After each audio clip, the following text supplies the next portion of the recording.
bacana. Tá dentro. Ah, eu queria tanto nesse miojo. Ai, comida de pobre. Olha, mas pelo menos eu tenho esse miojo. Você tem o quê? Espaguete. Oh, meu Deus. Por cima feito por um italiano.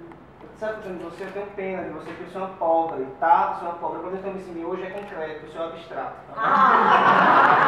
Cadê o seu? Cadê o seu? Me mostra o miojo. Olha o meu aqui, ó. Super delícia. Ele é de bacon misturado com milho e umas pitadas de sazon.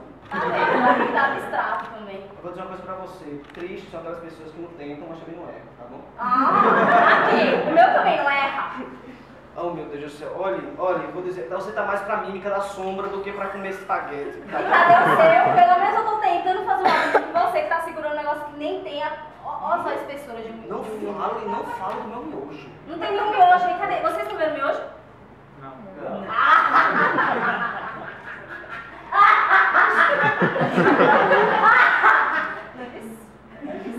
Eu disse, não tem miojo. Agora aqui tem.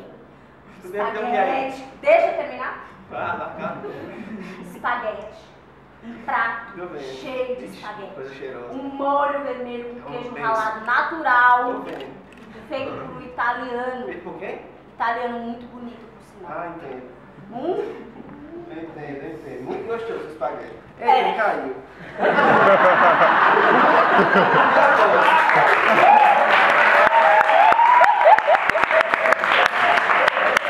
Fazer o quê? Chama italiano. Italiano?